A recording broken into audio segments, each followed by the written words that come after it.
Hey guys, tonight we slip into the chill of a soot-smudged London evening. The air hangs thick with coal smoke, and rooftops blur into a slate-gray horizon.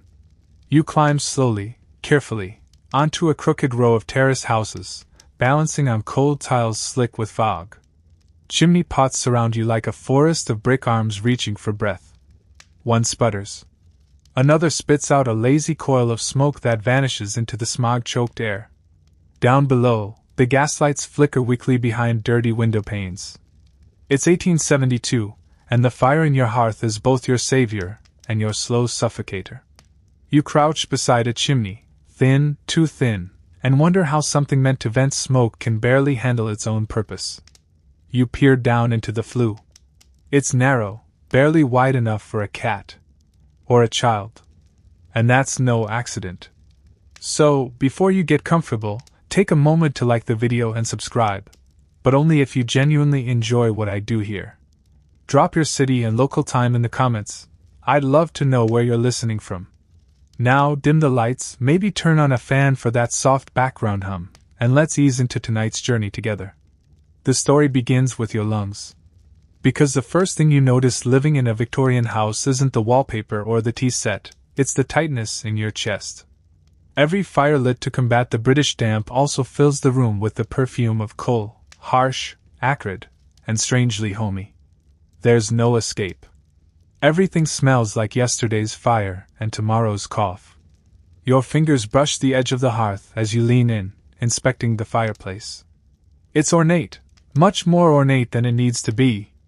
Victorians loved frills, even on things meant to carry away combustion gases. And here's the contradiction. A fire is only as useful as the chimney that pulls its smoke up and out. Make that chimney too small, and instead of escaping, the smoke just hangs around. Which means you're now living inside a very flammable, very smoky box. This wasn't always the case. Once upon a time, say, in the 16th and 17th centuries, chimneys were built wide and simple. Like open mouths, they yawned above roaring fires, swallowing smoke with the casual ease of a dragon breathing in. But as homes evolved, so did the pressures of space, style, and society. You pull your scarf tighter. It's not just the cold, it's the tension of contradiction. Chimneys were supposed to be practical. But Victorian sensibilities had other ideas. Historians still argue whether the trend toward narrowing chimneys began purely for aesthetics, or whether a more insidious motivation was at play. What's undeniable is that Victorian houses, especially the tidy row houses sprouting like mushrooms in London's exploding suburbs, began shrinking their flues with surprising enthusiasm. Some blamed the builders. After all, thinner chimneys meant less brick, faster construction, and more profit. But that's not the whole story. You walk into a Victorian parlor, careful not to step on the delicate woven carpet. Everything in here is curated: floral-patterned wallpaper, gas sconce lighting, a massive clock ticking judgmentally above the mantel. The fireplace is the centerpiece, of course, but its opening is tiny, no bigger than a serving tray. It looks quaint. Charming! You try lighting a fire, and for the first few minutes, it behaves, until the room starts to cloud. The flue's too narrow. The draft is weak. You're now reenacting the Industrial Revolution in your lungs. Still, the design stuck. Why? Because Victorians were obsessed with appearances. They lived in a world of tight corsets and tighter social hierarchies. A narrow chimney didn't scream, "My house is dysfunctional."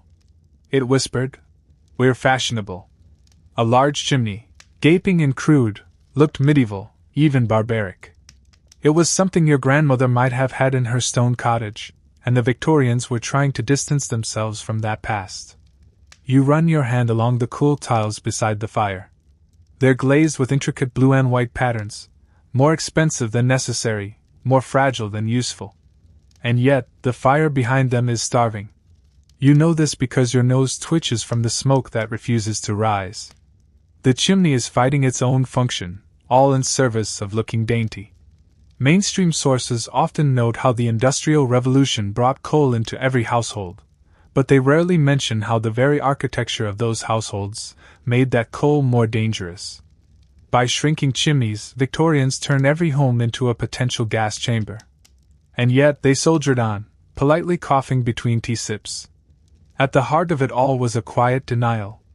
They knew the fires smoked. They saw the walls yellow with soot. But what could they do? The houses were already built, the chimneys already set. Complaining would be gauche. And besides, everyone's home had the same problem, so it became a kind of shared inconvenience, like rain or your in-laws. There's also something darker in play. The people who suffered most from poor ventilation weren't the ones giving drawing-room lectures on phrenology. It was the poor, stuffed into damp tenements with fireplaces barely big enough for a single coal lump. They'd burn whatever they could, wood scraps, old shoes, sometimes literal trash. The smoke filled every crevice, but no one widened the chimneys. Why would they? They weren't meant to be comfortable. They were meant to be just enough.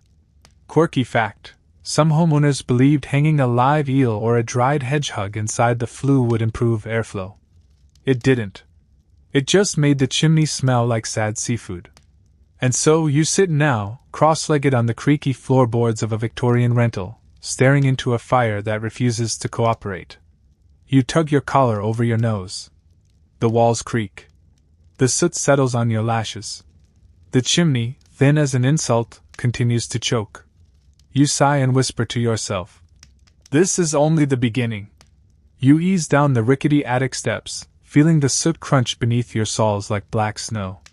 Below, the room is silent except for the distant clink of cutlery and the occasional cough, someone downstairs, trying not to breathe too deeply. You press your ear to the hearth wall. It's warm. Faint vibrations hum through the brick, a signal that a fire still burns in the parlor. But that's not what you're listening for. You close your eyes. There it is, just barely audible, the scratching. A rustling shuffle, rhythmic and small. You know what it is. You've read about it in books, sure, but hearing it changes everything. It's a child. In the chimney. You move quickly now, toward the firebox. You crouch and peer up through the blackened tunnel. You can't see him, not really, but you know he's up there, wedged in a space barely wider than his shoulders. He's twisting, brushing the walls with a hand broom made of twigs and stiff horsehair. His body is soot-slicked and contorted like something from a bad dream. If he gets stuck, and many did, it will take more than shouting to get him out. Victorian chimney boys were called climbing boys, and they were as much a part of urban architecture as bricks and lime mortar. Usually orphaned, sometimes sold by desperate families, they were small by necessity. In fact, their size dictated the chimney's dimensions more than any airflow equation ever did. You think that's an exaggeration? It's not. Builders would measure flues by whether a 5-year-old could wriggle through. Imagine that. Construction based on the arm span of a child covered in soot. You look again into the chimney. You try to imagine what it's like up there, dark, narrow, hot from the adjacent hearths, lungs full of cinders. If you panic, you're done. If you stop moving, the soot cakes up, and soon you're just another blockage in the flue. And that happened, a lot. There's a reason the name. Climbing boys cancer. Stuck. It was scrotal cancer, if you can believe it, caused by prolonged contact with soot. And it was discovered in chimney sweeps long before anyone else.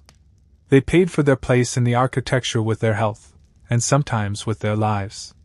Historians still argue whether the persistence of narrow chimneys was due to a genuine ignorance of their danger, or a calculated cruelty.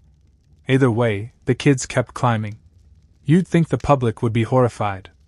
And sometimes they were. There were outcries, exposés, even poetry. But when the fire crackled and the smoke cleared, most people were content to keep pretending they didn't hear the scratching.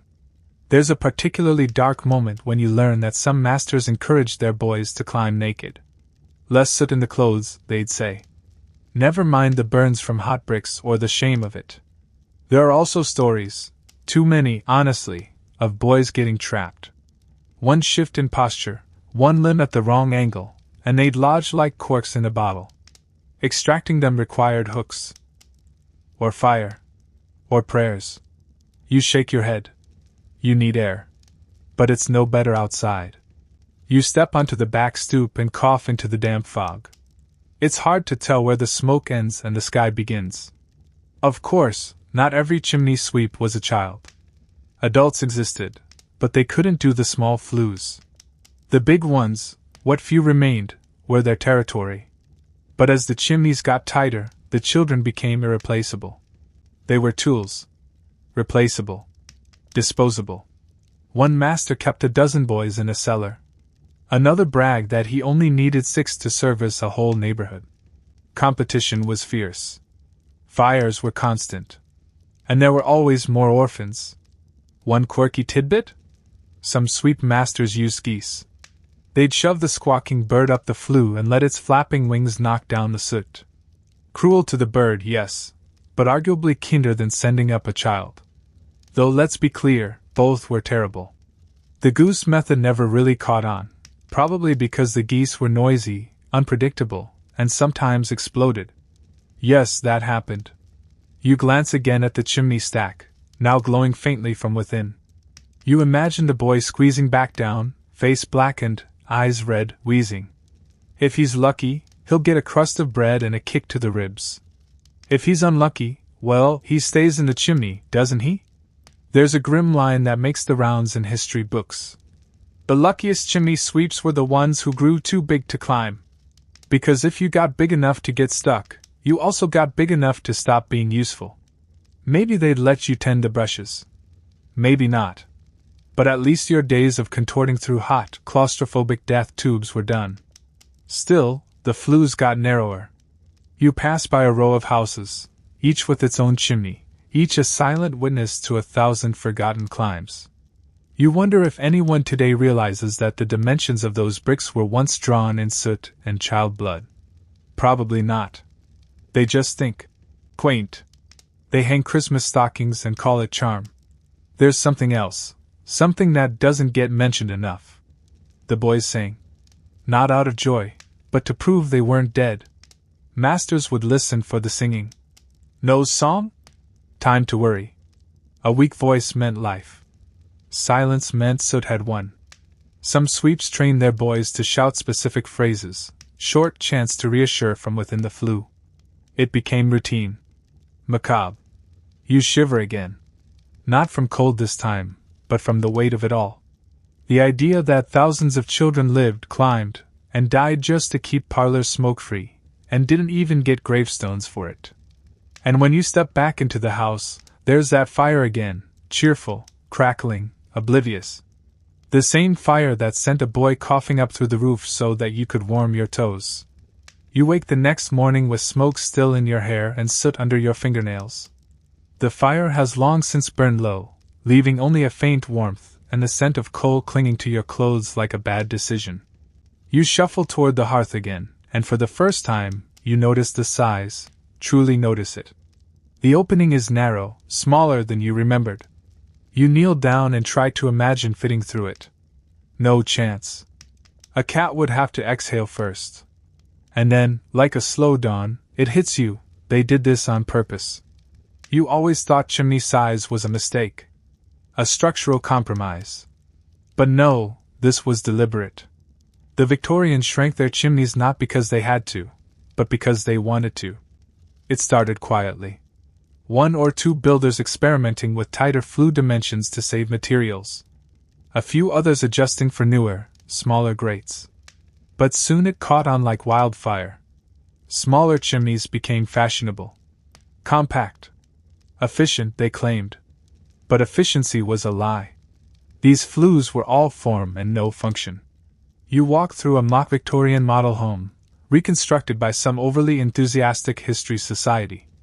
Everything is spot on, the wallpaper, the cluttered sideboards, even the pungent whiff of paraffin.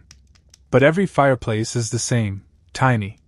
Like a keyhole pretending to be a window. You crouch near one, run your fingers along the hearth tiles, and there it is, barely a foot across. Not enough room to breathe, let alone vent. Mainstream historical texts mention how the design shifted in the early 1800s. Builders began prioritizing symmetrical interiors and vertical flues to suit new aesthetic preferences. The big open inglenooks of Tudor times were considered messy, inefficient, rural. The Victorians wanted clean lines, refined silhouettes. You know, until the smoke filled the room. And that's the irony. The more they tried to modernize, the worse their fires got.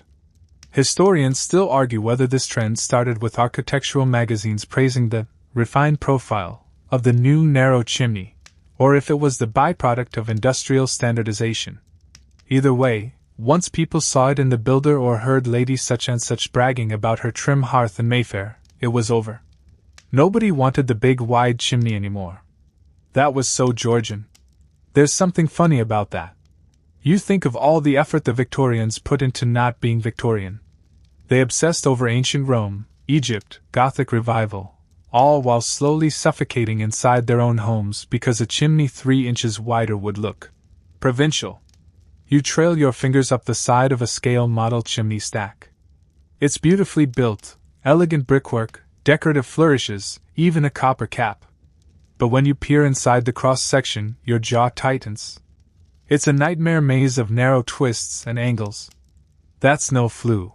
It's a brick colonoscopy. And they built these in every room. Bedrooms, parlors, even servants' quarters.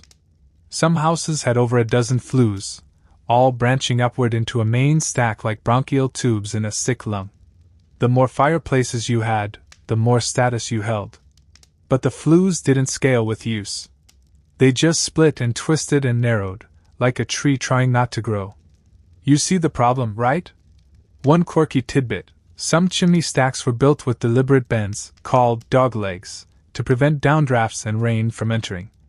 That sounds smart until you realize these bends also trapped soot, slowed airflow, and made it almost impossible for any smoke to rise naturally. And when smoke doesn't rise, it settles. On your furniture. In your lungs.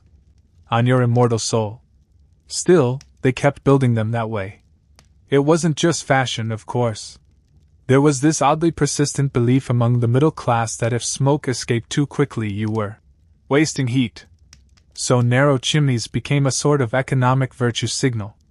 Look how clever I am, trapping all this hot air before it escapes. Never mind the violent coughing. You lean in again to the hearth. This one's cold. Dead. You can still smell yesterday's fire, but it's more ghost than flame now. You close your eyes and picture it lit, flames licking the grate, coal crackling, smoke pushing upward, and hitting a brick wall. Because these chimneys didn't just get narrower. They got shorter. You didn't think that mattered, but it does. A tall chimney creates draft, pulls the smoke up and out. But with the Victorians building smaller, denser homes, chimney height was often sacrificed. What remained were stunted, decorative stacks with all the draft of a broken straw. It's kind of genius in a deeply stupid way. They created a system guaranteed to fail, then normalized its failure. You visit a friend, see smoke hanging in the hallway, and think, ah, charming. You'd hear someone complain about a smoky back room, and nod, as if that were a standard architectural feature. They literally built discomfort into the blueprint. You pass another row house on your walk. Chimney stacks rise above like organ pipes, each one an echo chamber for design gone wrong. You spot one with 4 separate flues poking out of the top, tight little clay pots that barely whisper upward. You imagine the family inside, fanning their faces as smoke curls along the ceiling. But hey, at least the neighbors were jealous. There's a dark comedy to it, this war between pride and practicality. They wanted their homes to whisper elegance. But elegance chokes, apparently. You step back, look up, and wonder, why didn't someone stop this? But the answer is always the same: inertia. One builder copies another. One homeowner imitates the richer one down the street. No one wants to be first to say, actually, maybe our chimneys are terrible. Because then you're admitting that your house, your design, your status, all of it, might just be full of hot air. You stand in the middle of a parlor that's doing its best impression of a Victorian fog bank. The fire has been burning for 15 minutes, and already your eyes sting. You wave a hand through the haze, but the smoke clings stubbornly to the space. It curls along the ceiling, floats downward like it's inspecting your taste in wallpaper, and settles with the air of something that knows it isn't leaving. You're choking politely, like a proper 19th century guest. This is what happens when style outruns science. The Victorians were, in many ways, the first people to truly blend engineering with aesthetics. They built iron bridges that looked like lace, sewage systems that ran like clockwork under marble-floored banks. But when it came to fireplaces and chimneys, they got ambitious. Too ambitious? They wanted the beauty of a roaring fire with none of the crude, practical ugliness that fire requires. Take the Rumford fireplace. Ever heard of it? Developed by Count Rumford in the late 18th century, it was meant to maximize heat and minimize smoke. Shallow firebox, angled sides, tall throat, beautiful, efficient, and for a while, the go-to model in any house that could afford it. But then fashion took over. The proportions changed. The opening got smaller. The firebox grew decorative. Chimneys shrank to match, and suddenly Rumford's draft-friendly design became just another posh death trap. Historians still argue whether these changes were driven by genuine architectural misunderstanding or just the relentless pressure to innovate without asking, should we? Because once fireplace design became a status signal, the game changed. Bigger wasn't better. Sleeker was. Narrow chimneys didn't just happen, they were sculpted, fussed over, polished into dysfunction. You sit on a fainting couch, because, of course, the room has one, and stare into a fireplace framed by carved alabaster. It's stunning. And completely useless. The flue is too tight, the throat too narrow, and the smoke shelf barely deep enough to sneeze in. The result? A room that smells like scorched regrets. The Victorians didn't ignore the problem. They just papered over it, literally. You walk into another room, and this one's worse. It's painted in a deep moss green with gold accents, clearly expensive, and the fireplace has been sealed. Just bricked up. You look closer and see faint soot marks on the upper wall, a ghost of past failures. They tried the fire, regretted it, and chose aesthetics over airflow. Again. One fringe theory suggests that the Victorians actually liked the smoky ambience. That it created a mood, a sense of warmth, intimacy, a kind of fashionable haze.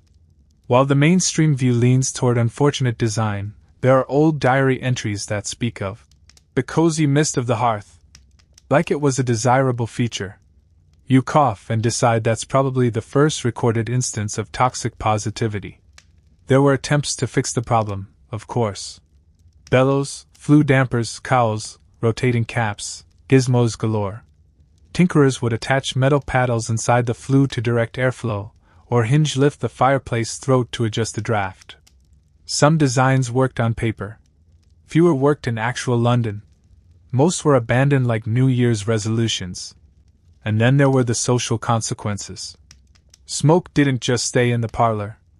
It climbed the walls, yellowed the ceilings, and got into the drapes, those heavy, velvet monstrosities that Victorians draped over every window like mourning veils. The fabric trapped smoke like flypaper traps regrets. After one winter, your house smelled like you'd been grilling chimneys instead of using one. You walk upstairs to the bedroom fireplace.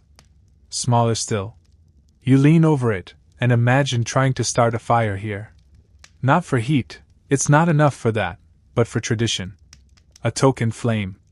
You'd spend 20 minutes choking back tears while convincing your guests you were enjoying yourself. Oh no, that's just the atmosphere. And it wasn't just homes. Hotels, boarding houses, even government buildings adopted these dainty chimneys. Why? Because they looked modern. Functional or not, they photographed well, or would have, if photography didn't take 40 minutes and a stiff upper lip. The idea that smoke might spill into the room was secondary to the symmetrical charm of twin fireplaces flanking a floral-papered wall. One quirky detail: some upper-class homes installed false chimneys, purely decorative stacks on the outside wall, with no flue at all. Just hollow brick towers with clay pots, made to impress the neighbors. No smoke, no function. Just the illusion of sophistication. It's chimney cosplay. You descend back into the kitchen, where the fireplace is noticeably larger. Why? Because the cook needed it to work. Roast an ox leg, bake a pie, boil water, you needed proper draw. And guess what? The kitchen flues were often the only ones in the house that worked reliably. But they were tucked away, hidden from guests. No one came to admire a functional fireplace. They came to swoon over a marble one that barely lit a candle. That's the root of it, isn't it? The performance of wealth. The illusion of control. You wanted your home to look effortlessly warm, not like you were battling fire with geometry. So you built a bad chimney and then acted surprised when it acted badly. You returned to the parlor, which is now visibly hazy again. Your eyes water. Your throat stings. The fire hasn't even gone out, it's just trying to. The room, like the era, is full of contradictions. Beauty wrapped in ignorance. Elegance choked on itself. And the chimney, poor thing, is doing exactly what it was built to do, look nice while failing you completely. You step outside into the crisp morning air, letting the fog and fumes of the house swirl behind you like some mischievous poltergeist. It's a relief to breathe something that doesn't immediately make your eyes water. You look up at the roofs stretching across the row of terraced homes and notice something curious, something you hadn't paid much attention to before. The chimneys. They rise like battlements, yes, but each stack bristles with tiny, individual flues, pencil-thin clay pots poking out like candles on a very sooty cake. And the strangest part? They all look intentional. You start to notice the pattern, narrow flues, clustered in groups of 3, 4, even 6. One for each room. But they're not simply there for function. They're part of the look, symmetrical, orderly, a miniature skyline above every Victorian home. That's when it clicks. These chimneys weren't built to serve fires. Fires were built to serve chimneys. The chimney had become a bragging right. It's absurd when you think about it. You could tell how many rooms a house had just by counting the pots on its stack. 8 pots? Probably a sitting room, a dining room, 2 parlors, 3 bedrooms, and a library. More than 10? You were basically nobility. Whether the chimneys actually worked or not? Irrelevant. It was Victorian flexing at its finest. You lean against a wrought iron fence and look down the street. Rows and rows of identical houses with proudly puffing stacks, even if half of them barely lit a decent fire. They weren't just features, they were trophies. Some builders even added extra flues that weren't connected to anything. Pure ornament. Just in case the neighbors were counting.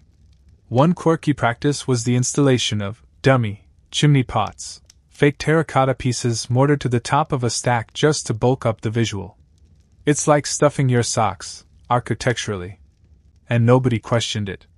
Because more flues meant more rooms, and more rooms meant more prestige, even if those rooms were cold, smoke-filled, and entirely miserable. Historians still argue whether this aesthetic competition started as a direct response to urban density, trying to differentiate one house from its carbon copy neighbor, or if it stemmed from a deeper insecurity in the rising middle class. Either way, the chimney became less about venting smoke and more about venting ego. You walk past one townhouse with an unusually tall stack. It stretches 2 stories above the roofline, completely out of proportion. You imagine the homeowner boasting, "Ours draws so well, the smoke exits before we light the fire." Inside, the truth is probably less glamorous. A kitchen maid constantly fanning the hearth just to get the draft moving. Then there's the brickwork. Oh, the brickwork. Some of these chimneys are nothing short of sculptural. Corbel designs, patterned masonry, elaborate cappings that look like tiny castles. You spot one with an inlaid family crest. Another with twisted spiral stacks, like a wizard's wand collection. And all of them, every last one, squeezing smoke through a shaft narrower than a drain pipe. It's like dressing a tricycle in Formula One decals and expecting it to win a race.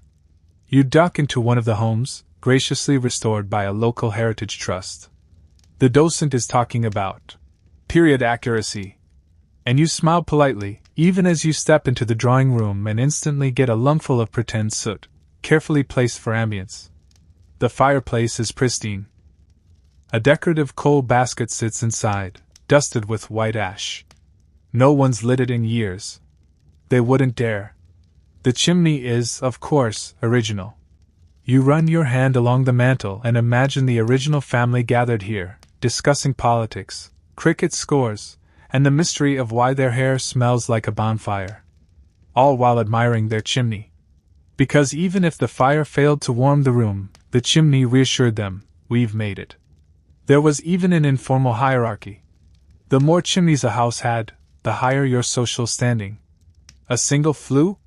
Working class. 2 or 3? Upwardly mobile. 6 or more? Respectable. And if your chimney had multiple stacks, connected to complex internal flue systems? You weren't just successful, you were chimney royalty. You climb a narrow staircase, ducking beneath low wooden beams, and find yourself in an attic room with a tiny fireplace and, yes, its own chimney. Completely separate from the others. You follow the line of the hearth up through the wall, and realize it joins 3 other flues in the main stack. A marvel of engineering. Or at least, of vertical ambition. But here's the thing, all those tiny flues crammed together in one stack? They messed with each other. Pressure imbalance. Backdraft. One fire drawing too strongly could pull smoke down into another. It was like a terrible group project where nobody remembered who was supposed to do what.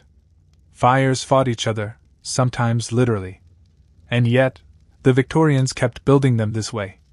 One particularly smug design featured star-shaped flue layouts, where multiple flues spiraled around a central chimney core. They looked great in blueprints. They worked terribly in practice. But again, the look was the point. Chimneys were visible. Function wasn't. As you step back outside and glance once more at the skyline of soot-topped stacks, you start to see the truth. These chimneys were monuments, not to innovation, not even to heating, but to aspiration. They were vertical exclamation marks saying, look what I've built. Look who I am. Never mind that the parlor smells like burnt laundry. The chimney looks fantastic. You pull your collar tight as you step back inside, only to be slapped once again by the air, thick, stale, and tinged with the distinctive scent of half-burnt coal and cold desperation. You're in the drawing room, but it might as well be a chimney itself. The fire has gone out, leaving behind a gray mess of clinker and shame. Smoke stains ghost up the wallpaper in delicate brown tendrils, like a sepia crime scene. And here's the thing, you're still cold. You shuffle closer to the hearth, expecting at least a little warmth. Nothing. Just a sour draft that seems to come from the fireplace rather than going up through it. You blink. The chimney is backfiring, again. Instead of venting smoke, it's become a wind tunnel of regret, sucking frigid air down and into the room. You rub your hands together and wonder, why would anyone design a home this way on purpose? The answer, as always, is maddeningly Victorian, form, status, and a complete misunderstanding of how air actually works. The basic rule of chimney function is draft. Hot air rises, pulling smoke upward with it. But this only happens reliably if the chimney is tall enough, straight enough, and, shocking, I know, wide enough. The Victorian chimney was often none of these things. So what you got instead was an architectural prank, the downward draft of doom. Historians still argue whether this phenomenon was recognized and ignored or just never fully understood by Victorian builders. Either way, the result was the same, freezing rooms full of bad air and good intentions. The cruel irony? Most Victorian homes were already built like sieves. Thin walls, leaky windows, uninsulated attics. So instead of retaining heat, they hemorrhaged it like a pinstriped colander. And yet, their chimneys didn't help. If anything, they made it worse. Bad draft meant fires didn't burn clean. Soot built up faster. Chimney sweeps were called more often. And when the wind hit just right, the entire house filled with a swirling blend of ash and wind that smelled vaguely of expired tea biscuits. One quirky coping mechanism? Chimney boards, decorative wooden panels placed over the fireplace opening when not in use. They looked cute, often hand-painted with floral motifs or classical urns. But their real job? To block the Arctic blast pouring down the flue. Some families would stuff newspaper or fabric up there for extra insulation. Others just gave up entirely and bricked the thing shut, treating the chimney like a failed science experiment. You walk into another home, this one grander, with polished mahogany floors and elaborate ceiling roses that look like frosted cakes. The drawing room is elegantly appointed, and the fireplace is lit. But something's wrong. The flames flicker sideways. The smoke drifts out, not up. You glance toward the hallway and see a swirling gray mist creeping toward the stairs. The whole house is getting smoked like a ham. This is what's known in old builder manuals as a room reversal. It's a lovely phrase that makes it sound intentional, like feng shui gone gothic. But in practice, it just means your chimney is failing to do the one job it was built for. And you? You're now living in a moderately priced gas chamber with floral curtains. And yet the Victorians pressed on. They tweaked the shape of the hearth opening. They added hoods. They experimented with Rumfordizing old fireplaces. None of it truly fixed the problem. Why? Because the core issue, those criminally small flues, remained unchanged. You sit on a chaise longue and ponder the madness. Think about it. These homes were built in an age of revolutions. Railways, telegraphs, sewage systems. And yet, the average fireplace was barely more advanced than a medieval pit. They knew how combustion worked. They had scientific journals. But they chose beauty. They chose dainty fireplaces and narrow flues. They chose to freeze with flair. One fringe theory suggests that the recurring drafts and backflows were deliberately embraced in some circles as character, a sort of masochistic charm. You visit a friend's house, your eyes watering, your coat still on, and they'd wave it off. Oh, that's just the fire being temperamental. Like it was a pet, not a design failure. If you dared to complain, you'd get used to it, they'd say, while handing you a teacup full of smoke. The science was there. They just didn't listen to it. Builders at the time published pamphlets warning of poor chimney design. Some advocated wider flues, taller stacks, even external air supplies for combustion. But these voices were drowned out by the louder chorus of fashion-forward homeowners and shortcut happy developers. In the battle between physics and prestige, physics got voted off the island. You rise and move into the hallway, where another small fireplace awaits. It hasn't been lit in years. No need. Just opening the damper invites an icy breeze and a soft rain of soot. The owners learned, like so many others, to simply leave it alone. You touch the grate. It's cold, damp, and vaguely resentful. And so you begin to understand. These chimneys weren't just broken.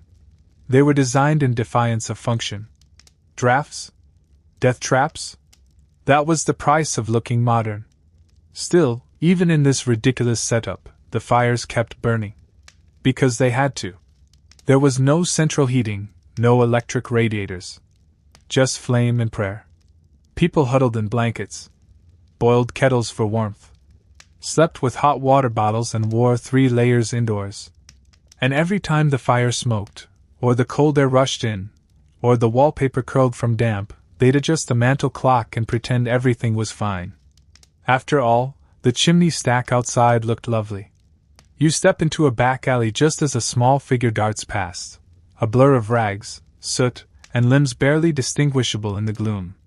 You blink, but they're gone, swallowed by a narrow crevice between 2 brick houses. A moment later, there's a rustling sound from above, then the unmistakable thump of something being shaken loose from inside a chimney pot. You look up and squint. There's movement, just a shadow, but enough to tell you another chimney sweep. This time, it's not a boy. It's an older teen, skin gray with soot, face like a worn boot sole. He gives a quick whistle, sharp and practiced, then disappears again down the flue. His wiry limbs vanish like they were made of smoke themselves. And just like that, you're reminded, this whole industry ran on people climbing into buildings while everyone else tried to pretend they weren't there. Sweepers weren't just a sad footnote in the Victorian story, they were essential, dangerous, and frequently exploited. Let's set the scene. The soot in your chimney isn't just unsightly. It's flammable. Highly. And when it builds up in those lovely, narrow, Inefficient Victorian flues? Fires happen. Not cute, romantic fires either, chimney fires. Roaring, blazing infernos that leap from soot-laced bricks and set entire attics alight. London didn't just have a fog problem. It had a fire problem, and chimneys were the front lines. So chimney sweeps were indispensable. And yet their job was somehow both critical and despised. They were dirty, poor, disruptive. Necessary evils you hired through back alleys and paid in pennies. Your polite drawing room society? Maintained by kids who risked death to keep the flue clear enough for your afternoon tea. Mainstream historians often focus on the mechanical aspects of chimney sweeping, brushes, rods, soot sacks, but the truth is darker. The actual sweeping was often done with bodies. Boys were the tools. Climbing, squirming, scraping with fingers and elbows and knees. And when they weren't available? Enter the goose. Yes. Again. One fringe but documented practice involved using a live goose to clean the flue. The poor bird would be shoved upward, flapping madly, dislodging soot with each wing beat. The theory was simple: feathers plus panic equals effective sweeping. The reality? Chaos. Screaming. Goose droppings. Often a chimney half cleaned and a bird in cardiac arrest. But hey, it was cheaper than a sweep. Still, humans were the main workforce. And they weren't treated much better than the goose. You duck into a dark basement room, the kind rented by the hour to desperate sweep masters. A line of brooms hangs from pegs, each brush blackened to oblivion. There's a pile of old boots by the wall, tiny, misshapen things. The kind that no child grew out of, but into, through blisters and calluses. You spot a bucket of water. Cold. Black. Stagnant. This was where the sweepers cleaned up, if they got to clean up at all. You imagine a typical day dawn. A ragged knock at your servant entrance. A boy appears, coughing but cheerful, dragging a sack behind him. He asks if you've had problems with draft. You hesitate. He's not what you expected. Then you nod, let him in, and 15 minutes later, he's inside your walls, scraping soot while you butter toast upstairs. Historians still argue whether the public truly knew the extent of sweepers' conditions, or if society willfully ignored the suffering. There were exposés, surely, campaigns, poems, even parliamentary debates. But for every outcry, there were 100 unregulated flues and 1,000 children coughing up black phlegm. The regulations came eventually. The Chimney Sweepers Act of 1834. Then again in 1840. But enforcement was lax. Inspectors were rare. Fines were laughable. And boys, cheap, available, and invisible, remained the backbone of the industry long after it was technically illegal. You read about the water cure, a punishment sweep masters used when boys refused to climb. They'd be dunked in cold water until they complied. Other times, a brush would be tied to their feet and they'd be shoved up the flue by force. There were no unions. No parents to complain. Just soot and silence. One particularly tragic case involved a sweep named Valentine Gray, 11 years old. Killed by his master for not cleaning quickly enough. The story made it into the papers. Public outrage followed. For about 2 weeks.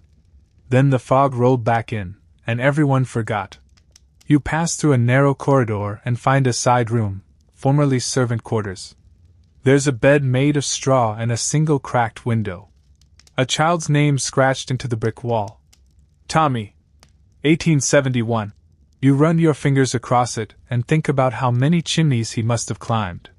How many burns he collected. How many nights he coughed until dawn. And for what? To keep homes clean enough for lace doilies and afternoon gossip. And it wasn't just boys. In some cities, girls were used too, especially in tenement buildings where the flues were even tighter. They were paid less, expected to climb more, and dismissed even faster when they got hurt. You finally reach a main sitting room again. There's a fireplace here too. Bigger. Grander. Probably swept weekly back in the day. You kneel, brush the hearth with your sleeve, and pause. There's a fingernail embedded in the mortar. Tiny. You sit back slowly. It wasn't just soot they left behind. You stare at the fireplace longer than you intended, the forgotten fingernail frozen in brick like an unsent letter. You blink, shake off the chill crawling up your spine, and move toward the front of the house again. This time, though, you're not looking at chimneys. You're looking for blueprints. You find one rolled in a dusty corner of a parlor cupboard. It's fragile, foxed with age, edges curled like burnt toast. As you carefully unroll it across a long oak dining table, a full floor plan of a 3-story Victorian townhouse blooms before you. Each room is labeled in copperplate script. Each fireplace meticulously drawn. Each flue stacked like a vertical game of Jenga. And now you see it, the engineer's dilemma. To understand the chaos of Victorian chimneys, you have to put yourself in the mind of the architect.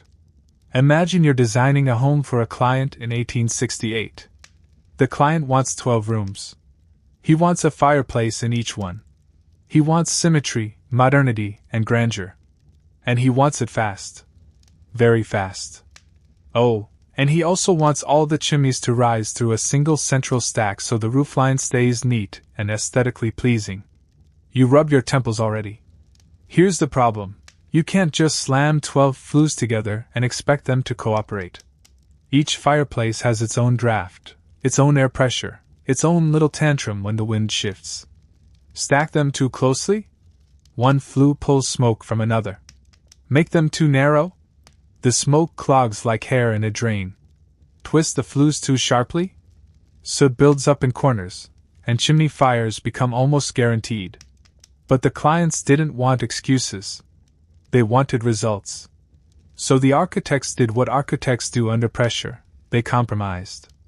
And the compromises were very, very bad. Historians still argue whether these compromises were strategic failures or simply desperate adaptations. Some say Victorian architects lacked airflow science entirely. Others believe they had the knowledge, but client demands, and profit margins, always won. You trace a finger along the blue lines of the drawing. Here's a parlor fireplace that connects to a flue twisting sideways before angling upward to join two others. Here's a servant's room chimney that inexplicably intersects the dining room flue halfway up the wall. It's like someone designed the house after spinning around blindfolded in a brick factory. One particularly infamous solution? The staggered flue, a method where each floor's fireplace was shifted a few feet horizontally so their flues didn't align vertically. The idea was to make them easier to route. The result was a tangled mess of diagonal bricks, smoke traps, and a draft so weak you could hear the fireplace wheeze. And the worst part? They kept building them like this. You imagine the engineer, sitting at his desk by candlelight, trying to balance form and function. His pencil scratches across parchment. He glances out the window, where smoke drifts lazily from identical stacks up and down the street. He sighs. His options are limited. The client wants marble mantels and ornamental grates, not working airflow. So he shortens the flues, narrows the throats, and angles the chimney to make space for the decorative molding. When the house fills with smoke? Not his problem anymore. He's already designing the next one. There were exceptions, of course. Some architects did fight back. John Soane, for instance, famous for integrating light, space, and airflow in bold new ways. But Soane was expensive. And dead by the time the chimney craze reached its weirdest peak. The rest? Well, they did their best. Or at least they told themselves they did. You examine the plans for an upstairs nursery. The flue snakes behind two walls before reaching the main stack. It's barely 5 inches wide. There's a sharp turn marked angle box. You grimace. That bend would be a soot trap for sure. Whoever climbed that chimney would have needed the flexibility of a contortionist and the lungs of a mountain goat. One quirky invention that came out of this mess was the chimney pipe harmonica. No, not the musical kind.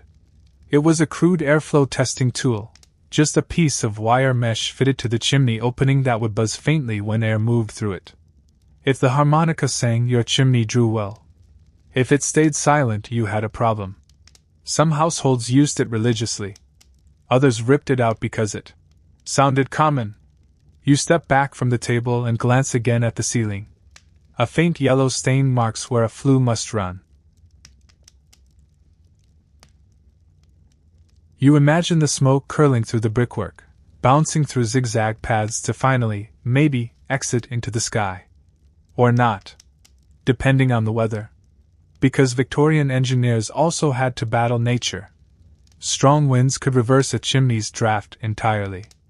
Rain could drip down narrow pots, dampening fires and soaking soot into the hearth. Cold air could block warm air from rising. So they experimented, adding cowls, wind vanes, chimney caps, anything to manipulate the forces they only half understood.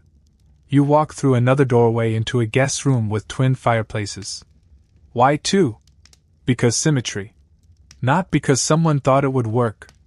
One of them doesn't even have a flue connection anymore. It's been plastered shut, a dummy for visual balance.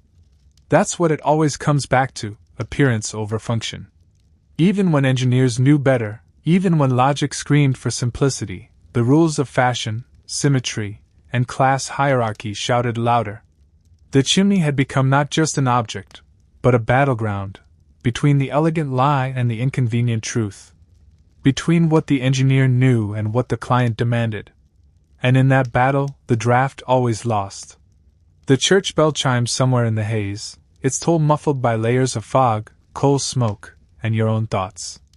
You follow the sound through a narrow, cobbled lane lined with older buildings, older even than the Victorian terraces. These houses lean a little to one side, like they're eavesdropping. Their chimneys are strange. Wide. Squat. Lacking the dainty pots you've grown used to. Some are bricked over.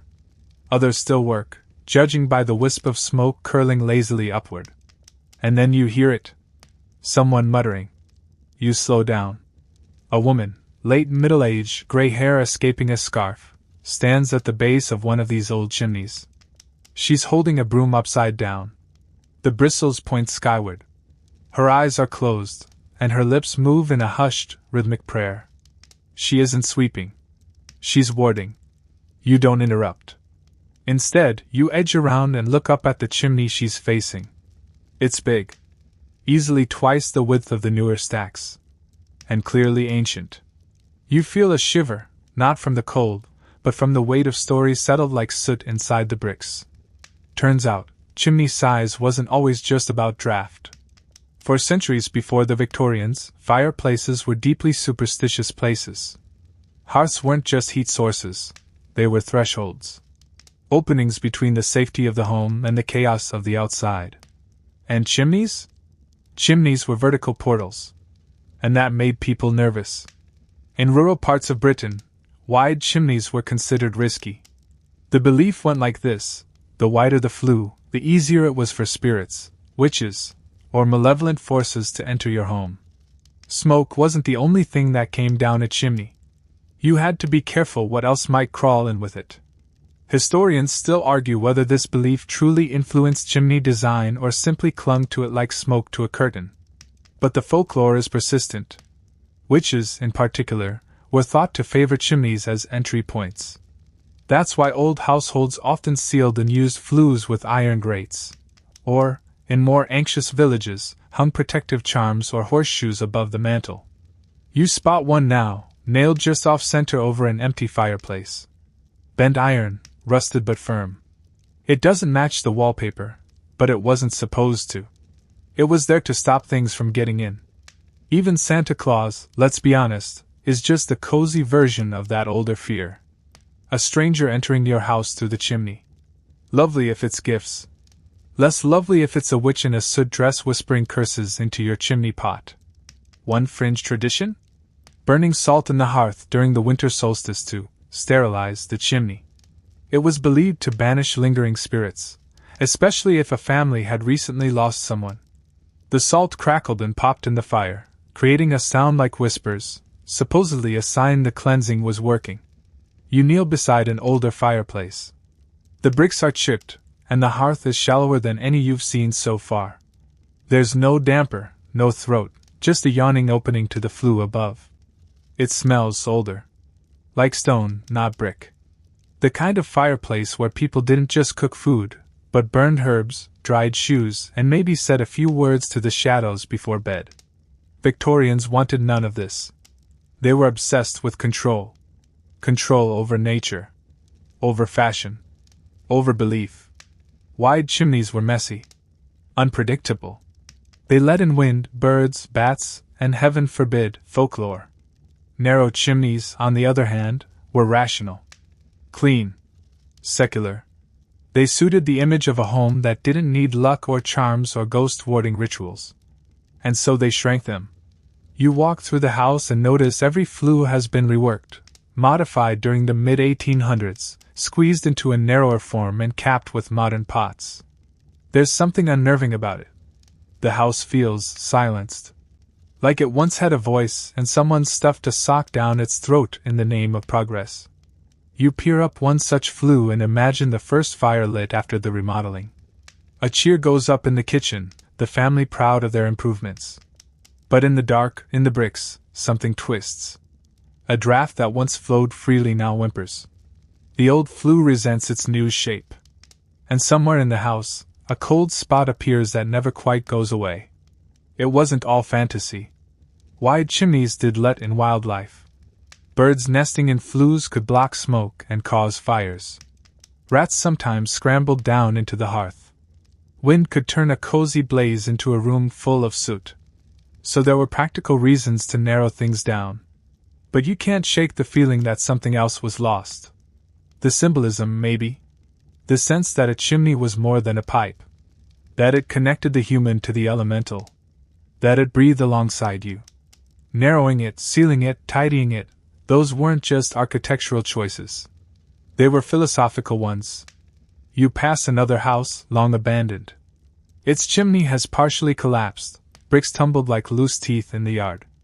As you approach, you spot it. Carved into one of the remaining stones is a sigil, a simple circle with 3 lines through it.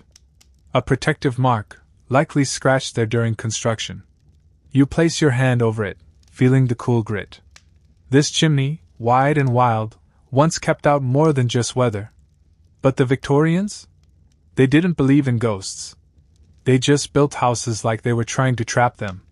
You step out of the countryside cottage and back into the city, your shoes crunching against the soot-streaked cobbles of a tighter, more oppressive London street. The buildings huddle together like they're conspiring. Above you, chimney pots belch smoke into an already smothered sky. It's not just the fires now, it's everything. The air feels cooked. Saturated. Like it's been inhaled and exhaled 1,000 times too many. And that's because it has. By the mid-19th century, London's air had transformed into a kind of civic soup, half weather, half ashtray. Every home, every business, every street lamp burned coal. And all of it, every pinch of soot, went up chimneys designed too narrow, too low, too poorly built to carry the smoke far enough away. So it lingered, settled, and swirled right back down. And still, nothing changed. You slip into a Parliament viewing gallery. Below, gentlemen in waistcoats and whiskers drone on in the smoky chamber. One adjusts his cravat between coughing fits. Another sips water like it might wash away the soot clinging to the back of his throat. You stifle a laugh. They're debating coal tax. Or was it fog ordinances? Hard to tell. Their words are lost in the haze. The irony doesn't escape you. The very people capable of changing chimney laws are too busy choking to speak clearly.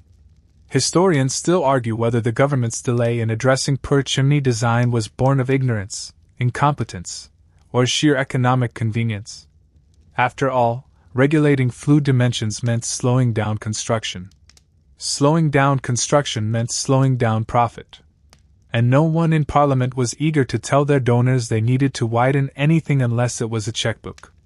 Meanwhile, the people down below, the poor, the sick, the very young, suffered the consequences. Children coughed themselves hoarse. Grandparents wheezed in back bedrooms where the fireplaces only drew smoke into their faces. Even the middle class grew suspicious of their own hearths.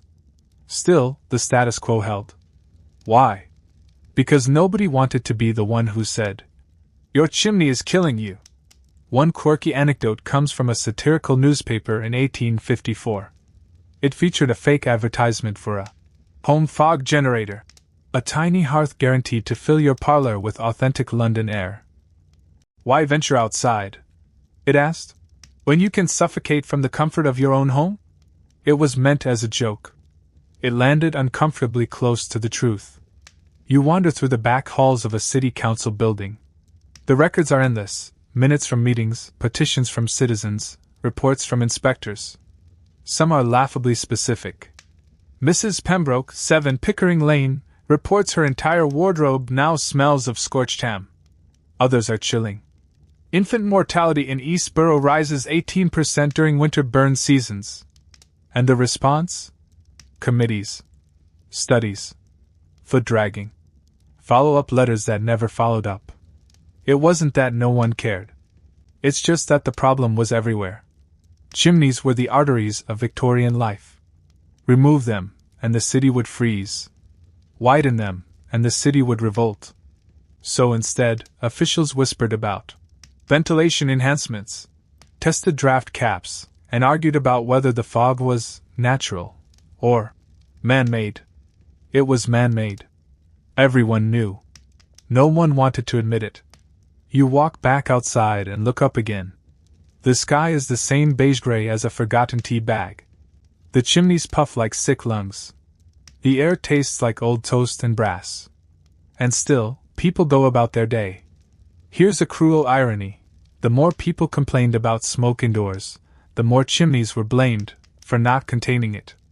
As if it were the fire's misbehaving, not the flawed design of the flues themselves. Builders offered solutions: taller stacks, wind deflectors, narrower throats to increase draw. They didn't. But the core problem remained: chimneys weren't being built to carry smoke away. They were being built to look good.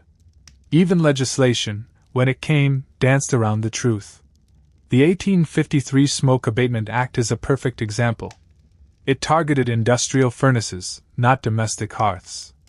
The real culprits, millions of coal fires burning in narrow, inefficient chimneys, escaped scrutiny. Why? Because holding citizens accountable for their home fires felt intrusive. Instead, they blamed the factories. Easier that way. Cleaner, metaphorically. You sit down on a bench near a tenement block and watch a man on the roof hammering at a chimney cap. It's tiny. Clearly decorative. And he's clearly frustrated. He lights a cigarette, inhales, and sends another plume of smoke into the city soup. You imagine his fireplace downstairs is more ceremonial than functional, just enough to convince himself he's modern. Just enough to contribute to the problem. One particularly grim fact? Death by chimney was common. Not just fires or collapses, poisoning. Poorly ventilated hearths produced carbon monoxide, and small chimneys trapped it. People would fall asleep by the fire and never wake up. You'd think that would spark a redesign revolution. It didn't. Because everyone thought they could manage. That their chimney was fine. That it was someone else's air that smelled worse. And so, the smoke kept rising. The laws came slowly. 1875 saw the Public Health Act, vaguely concerned with housing standards. 1891 tried to address air quality. But chimney size? Still not standardized. Still not fixed. It took the 20th century, central heating, and eventually, ironically, electricity to finally put the Victorian chimney to rest. You look up one last time at the chimney pots above you. They look lovely, silhouetted against the dying sky. You cough. The fire catches fast this time. You kneel by the hearth, feeding it carefully, crumpled paper, then kindling, then a half-log that crackles like it's full of secrets. You lean back, satisfied, until the smoke curls forward, not up. You wave at it like a rude waiter. It doesn't care. It slithers over the mantel, up the wallpaper, and into your eyes. Again. You're used to it now, this daily game of will the flue behave. But the fire doesn't just bring inconvenience, it brings danger. Real, burning, gut-dropping danger. Because what the Victorians didn't talk about, not in their dusty parlor conversations or their house-proud builders' notes, was just how often their chimneys set the entire house on fire. You've seen the drawings, flames belching out of rooftops like some kind of urban volcano. But the truth was even less dramatic, and more insidious. Fires started in silence. A little ember caught in the soot lining the flue. A spark that lodged in the years of unclean buildup.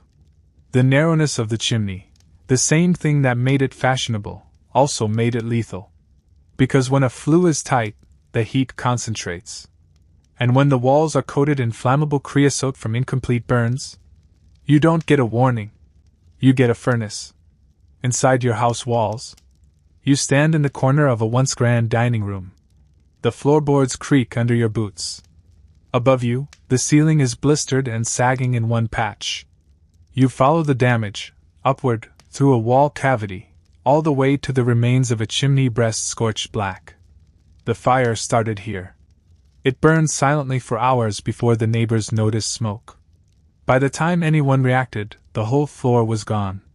Historians still argue whether chimney fires were seen as a tragic inevitability or a design oversight. After all, they happened frequently, especially in winter when hearths burned 24/7. Some estimates suggest thousands of fires per year in London alone. But because it was common, it was normalized. The fire brigade? Brave. Under-equipped.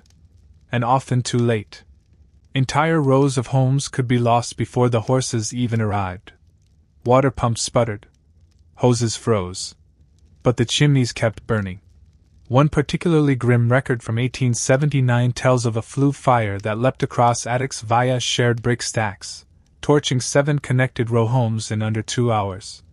Only one occupant died, an elderly woman who, ironically, had insisted on keeping the fire small to save coal. The flames didn't care. And while you'd expect such disasters to inspire change, the truth is, they didn't. If anything, they inspired markets. That's right. Enter the chimney fire economy. Sweepers started marketing soot insurance, a once-yearly clean that might prevent your flue from igniting. Some builders sold flue liners made of clay or iron. A few inventors even patented spark catchers, metal screens designed to block flaming particles from escaping the stack. Most of them didn't work. But they sold well. Fear always does. One quirky gadget? The soot bomb. It was a small canister thrown into a burning chimney to smother the fire by releasing thick smoke of its own. The idea was fight fire with fog. Often, it just made the fire harder to see. Or, hilariously, reignited the soot further up. House saved? Sometimes. Roof? Not so much. You step into another sitting room. The walls here have been stripped bare, and you can see the ghost of the fireplace.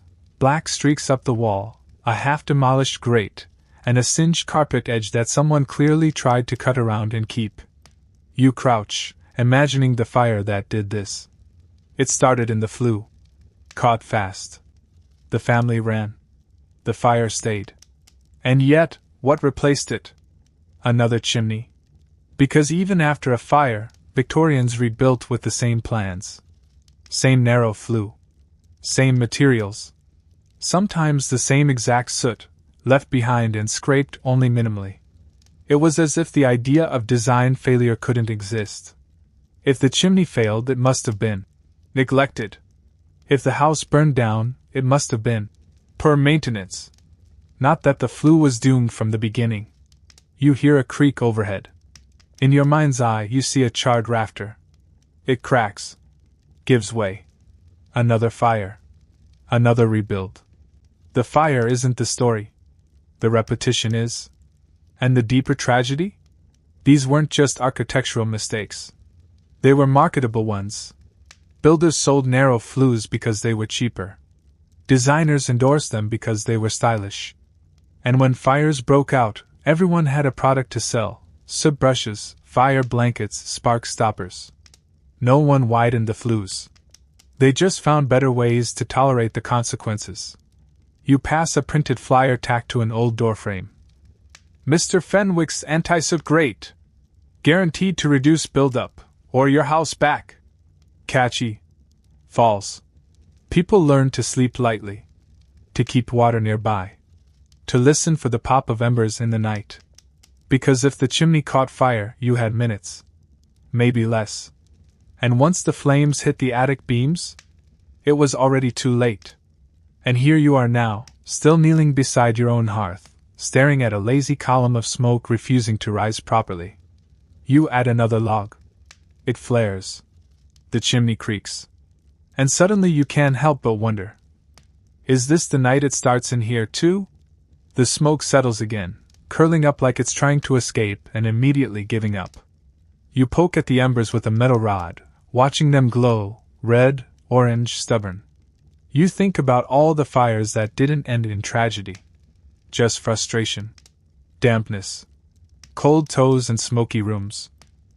And it makes you wonder, did anyone ever fix this? Turns out, someone tried. You open a drawer in an old roll-top desk and find it, a dusty, brittle document folded 8 times over. It's handwritten. Precise. You spread it open on the kitchen table with the care of an archaeologist.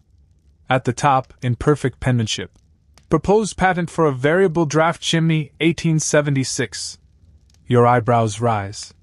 The diagram is crude but promising. It shows a flue with adjustable panels, like miniature trap doors, that could open or close based on air pressure. There's even a sketch of a lever connected to the fireplace. Pull once, and the flue widens. Pull again, and it narrows to conserve heat.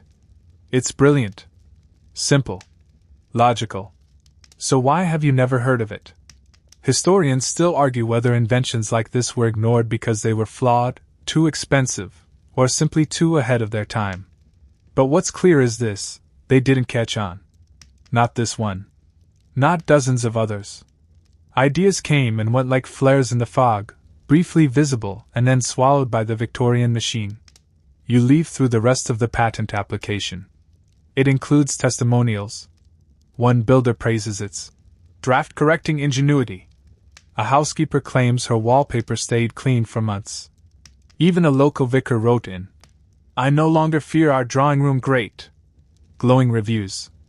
And yet, somewhere between this paper and the roof above your head, the idea was lost. You sit back in your chair. The document smells of ink, mildew, and disappointment.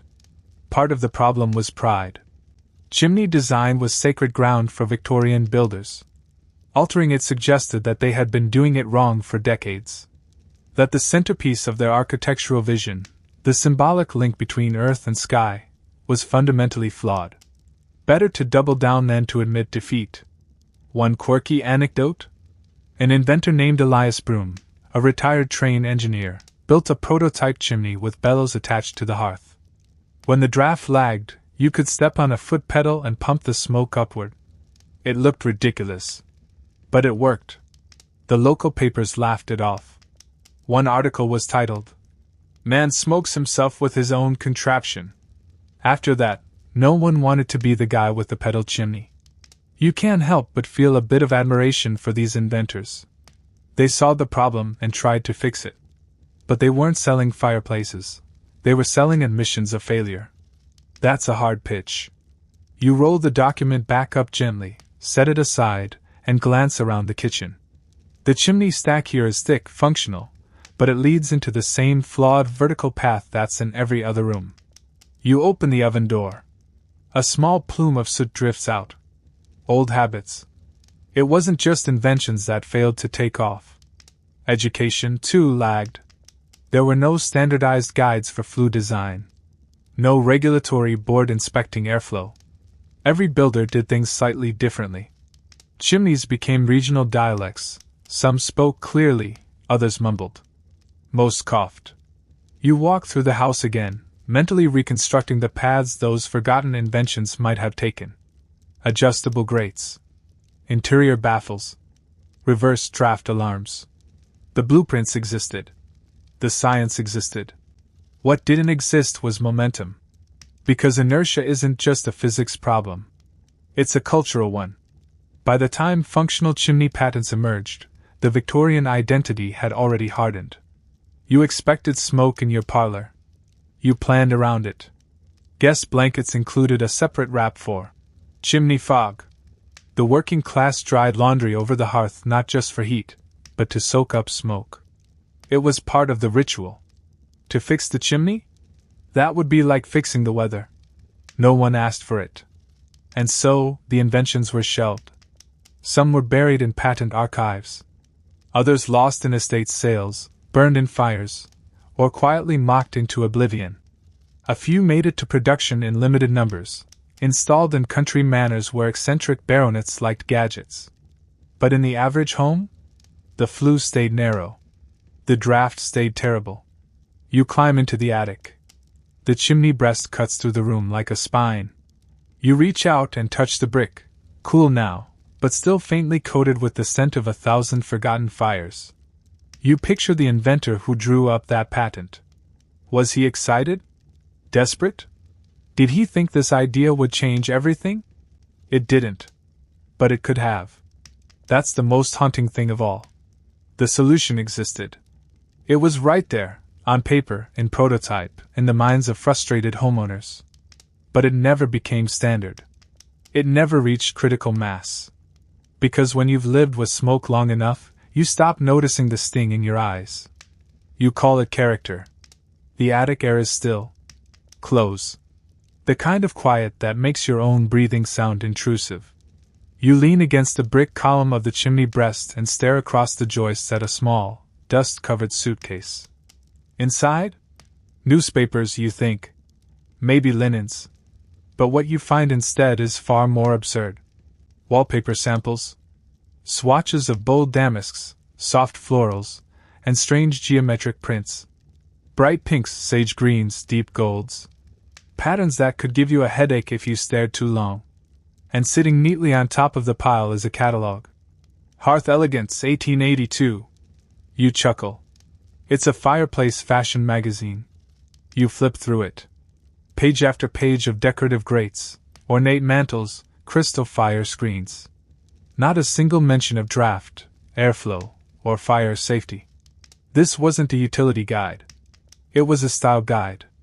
And with every flip, you realize something darker. By the late Victorian period, the chimney was no longer expected to work. It was expected to look good failing. You descend from the attic with the catalog in hand, leafing through absurdity. There's a full 2-page spread on flue concealment options, featuring false panels and mirrored inserts to hide any evidence of smoke stains. One ad gleefully promises, "No more unsightly blackness, just gleaming hearthside charm," as if soot were a social faux pas, not a structural red flag. Historians still argue whether this shift toward ornamentation was fueled by mass production, design trends, or the creeping sense that chimneys had simply become symbolic. By the 1880s, homes were being built with fireplaces that no one lit. Mantels existed purely to hold clocks and family photos. The flue was an afterthought. In some cases, a fiction. You pass into a front room of one such house. It's perfectly preserved. The fireplace is pristine. White marble, brass fender, polished coal basket. You run your hand along the tiles, mint green with cherubs. No heat. No ash. You glance inside. No flue at all. It's a false chimney. Quirky fact: wealthy Victorians occasionally had completely non-functional chimneys installed in new homes, purely for balance. The symmetrical room aesthetic was so powerful that they mirror a working fireplace with a fake one, just to keep the walls even. Imagine spending a small fortune on something whose job was to not work, and being thrilled when it didn't. That's the legacy of fashion over function. And it wasn't confined to the rich. The middle class followed suit. Fireplaces became stage props. New wallpaper lines were sold with matching fire screens. Catalogs offered wooden logs painted with glitter for decorative hearths. One particularly tragic example you find in the magazine: a velvet fireplace valance, meant to drape elegantly over a fire that was never supposed to be lit. You sit down in a stiff armchair, deep red velvet with the springs poking through, and imagine being the homeowner. You proudly host friends in your drawing room, light a single taper candle, and draw attention to the Italian travertine surround. You never mention the fact that lighting a real fire would set the entire decorative scheme ablaze. You simply wouldn't risk it. The fire wasn't welcome anymore. It's like the chimney had entered retirement. You close the catalog and glance around the room again. There's a heavy mirror mounted above the hearth. A plant on the grate. Doilies. No sign that this space was ever meant to host flame. It's peaceful. But eerily quiet, too. Like a fireplace that's forgotten how to be one. And this shift didn't happen in isolation. As gas lighting became more common, and as heating technology improved ever so slightly, the need for working chimneys diminished. But the aesthetic remained. People still wanted to see the stack from outside. They still wanted the mantel inside.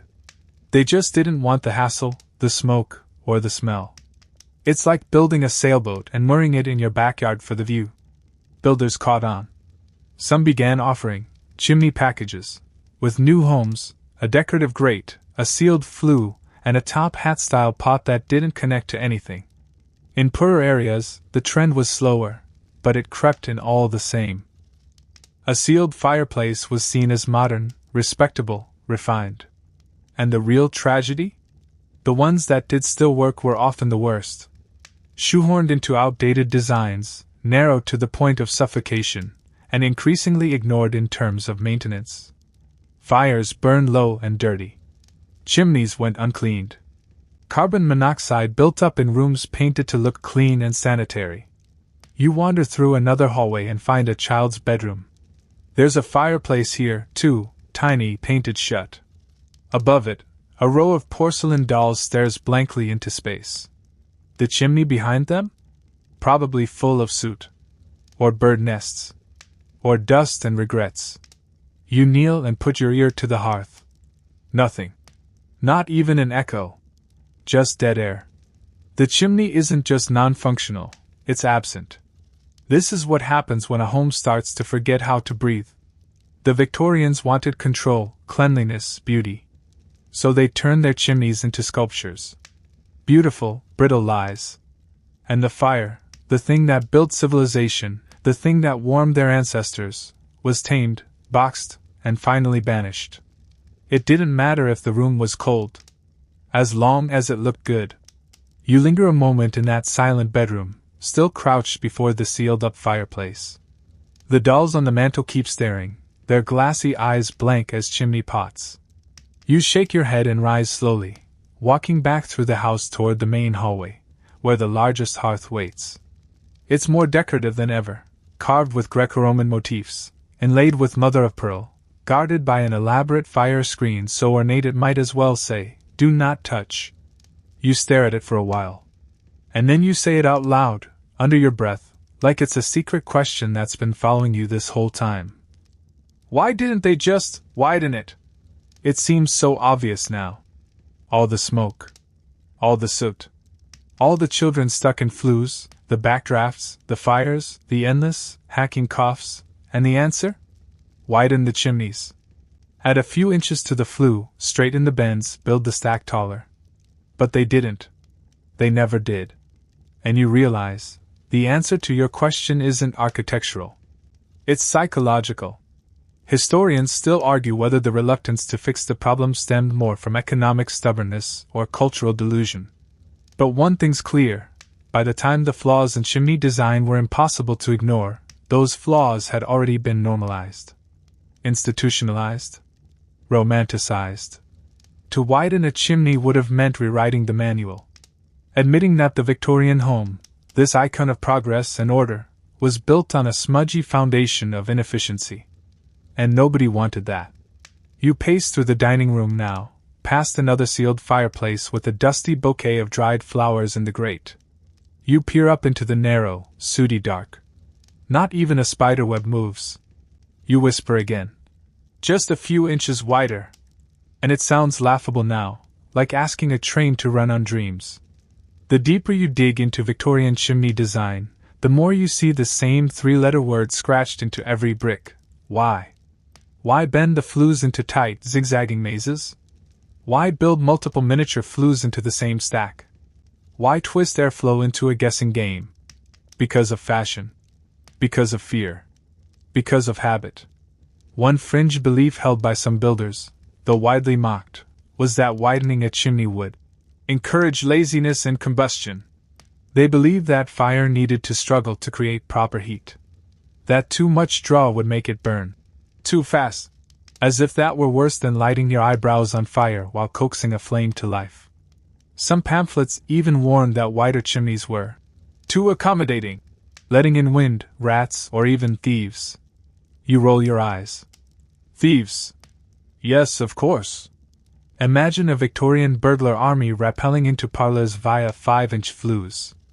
And then there were the builders who insisted wider flues looked provincial, a country affectation, a remnant of the uncivilized past. Wide chimneys were for peasants and shepherds. Narrow flues were for gentlemen with asphyxiation issues. You step outside again and wander down the back garden.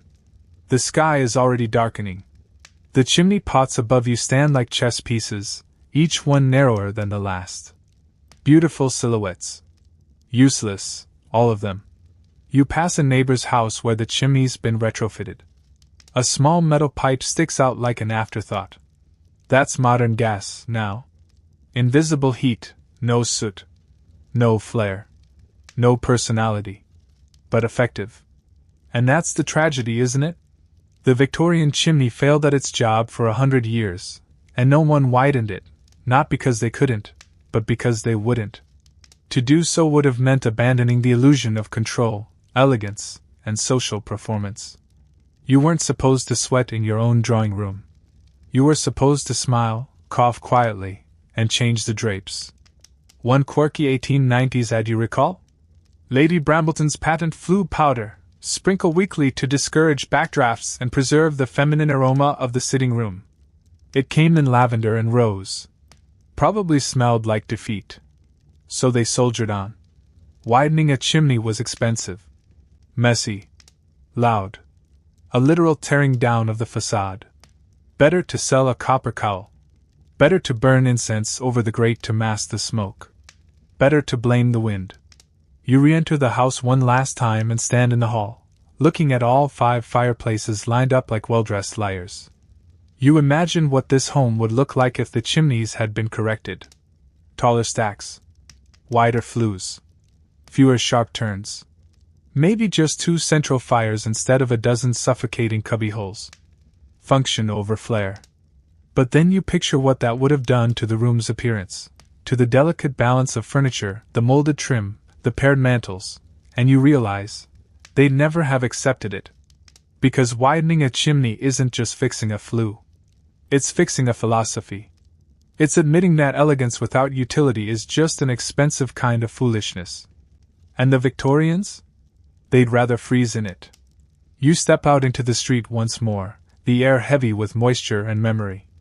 The row houses stretch endlessly to either side, their rooftops dotted with the narrow-necked relics of a world that insisted on its own illusion. The chimney stacks stand like gravestones, not just for fires long gone out, but for an entire age that mistook decoration for advancement. You walk slowly now, past dozens of these homes. Each one still has its original stack. Each one, built to the same flawed ideals. Some have had their flues blocked up. Others remain eerily intact, preserved like bones in a tar pit. And as you pass, you think about what these chimneys once meant, not just to the builders and the homeowners, but to the children who climbed them, the laborers who cleaned them, the engineers who bit their tongues as their blueprints were edited into oblivion. The Victorian chimney is a monument to compromise. It's a red brick confession that nobody wanted to hear. So it was disguised with flourishes, topped with ornamental pots, wrapped in the aesthetic armor of its time. But the cost was real. You know it now.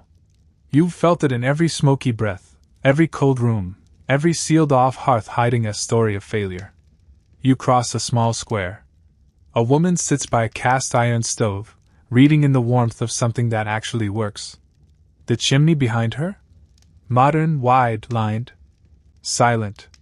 Progress did come, eventually. Not through the chimney, but around it. Central heating. Electricity. Insulation. A new world grew, not by fixing the flue, but by rendering it obsolete. Still, the old stacks remain. Historians will keep debating whether chimney design collapsed under its own traditions or was simply dragged too long by fashion's leash. But you've seen the truth up close now. You've walked inside the rooms, climbed the steps, run your fingers through soot that once clung to lungs. You've asked the right questions, and found the answers written in smoke. One last detail catches your eye before the day fades: a child's chalk drawing on a garden wall. A house.